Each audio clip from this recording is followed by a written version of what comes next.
को लेकर के मैया रुक्मिणी जो थी गिरिजा मंदिर के पास में पूजा करने के लिए पहुंची हैं। इधर जब पूजा करने के लिए पहुंची हैं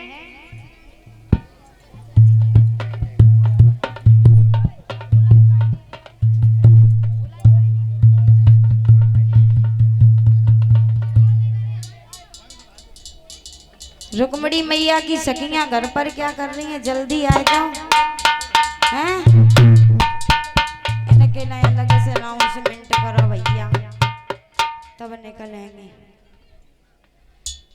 तो महाराज इधर रुक्मिणी मैया जो थी सखियों के साथ में गिरिजा मैया के पूजन के लिए चली, पूजन के लिए चली हैं। तो मैया ने पूजा की है और इधर जो नाई जो था वो पहुंचा है जाकर के। तो रुक्मिणी मैया ने कह दिया कि ऐसा करना, श्याम सुंदर से ये कह देना कि मैं पूजा करने के लिए आऊंगी और आप उसी मंदिर के जो बगिया है उसी में ठहर जाना।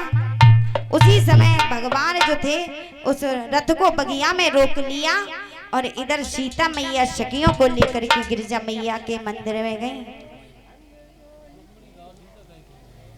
इधर जैसे रुक्मिणी मैया सीता जी रुक्मिणी मैया जो थी सखियों को साथ में लेकर के पहुंच जाती हैं।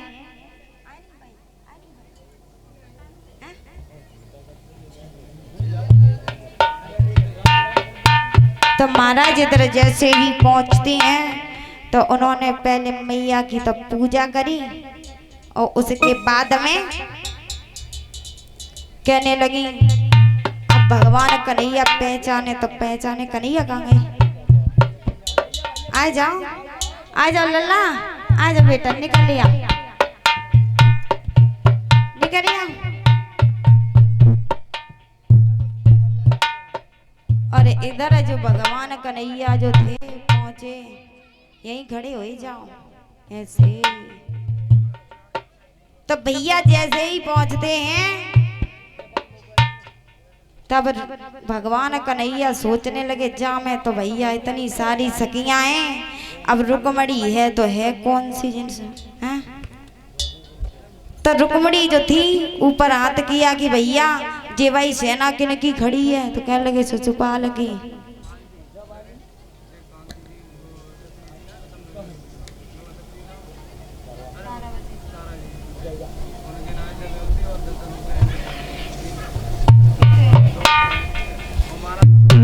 और इसी बीच में हमारी जो स्वर्गवासी बुआ जी हैं, तारावती बुआ जी, जो इस संसार में नहीं रही हैं, तो वो हमें 251 दे करके सम्मानित कर रही हैं और 11-11 रुपए दे करके हमारे भाइयों को सम्मानित कर रही हैं।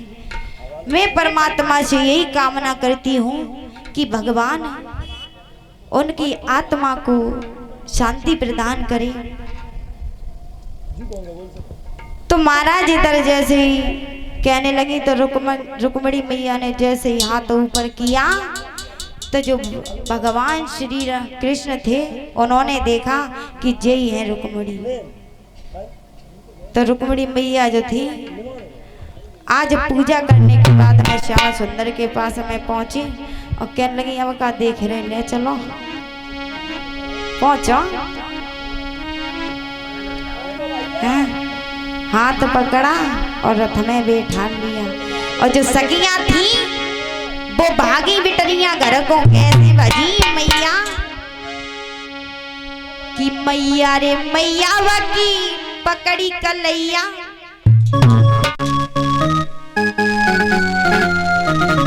सखियां पहुंची दौड़ करके और कहने लगी मैया से कि मैया री मैया बाकी पकड़ी कलैया और ले गयो रथ में बिठाया जीजी करिया संग भाग गई माता तेरी बात बिगड़ गई, बात तेरी बात बिगड़ गई, जीजी करिया संग भाग गई।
इधर क्या हुआ महाराज, जैसे ही रुक्मणी ने ऊपर हाथ किया तो रुक्मणी भाग करके भगवान के पास में पहुंची, कह रही का देख रही हो, ले चलो।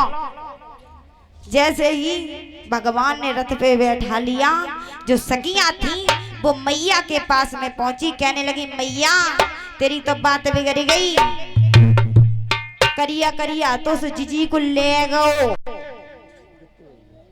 करिया करिया तो जनी मालूम तो कौन तो यही कहनी करिया करिया तो जीजी को लियो हैं।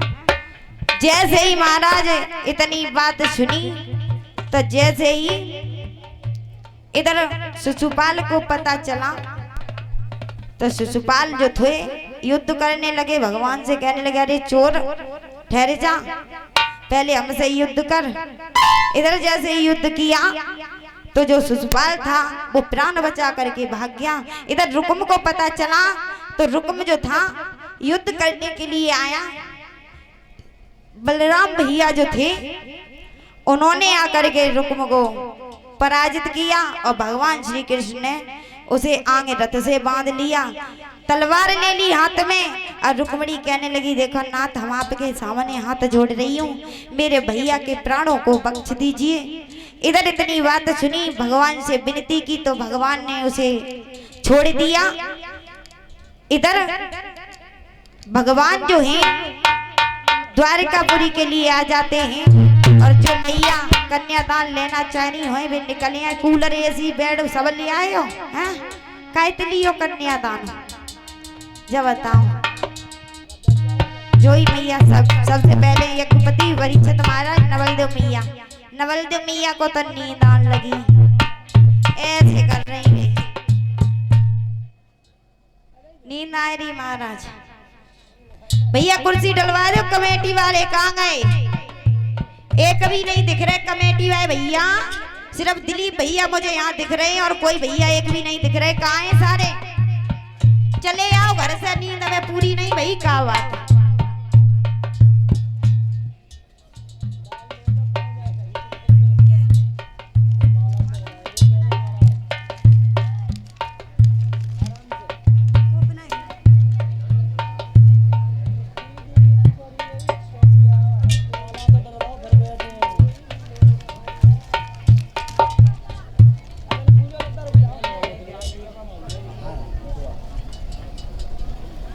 तो महाराज इधर जैसे ही कन्यादान लेवे के लिए कुर्सी डाल दे तो एक कुर्सी नहीं है डाली है, सबसे पहले कौन डाले तो डालोगे, पहले माई को दे दो लेकिन 1 मिनट के लिए।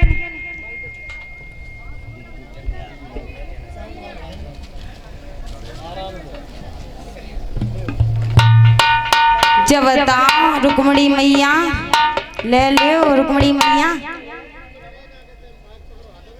माइक पकड़ लो, क्यों शर्म रहे, भगवान के दरबार में शर्म करियो तो फिर कैसे काम चली है।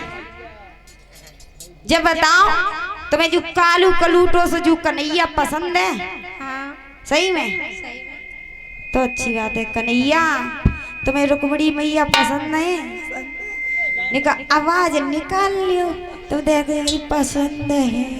जलगरी जल क्या दिन तो खाना नहीं मिलो हो यार, अच्छा बोलियो भाई, तो कह रहे माखन चोर मुरारी, फिर भी तुम्हारी आवाज नहीं निकल रही तो भैया तो तुझे तो बड़ा पहले रुक्मणी मैया डालेंगी, बाद में कन्हैया डालेंगे। डालो जयमाला।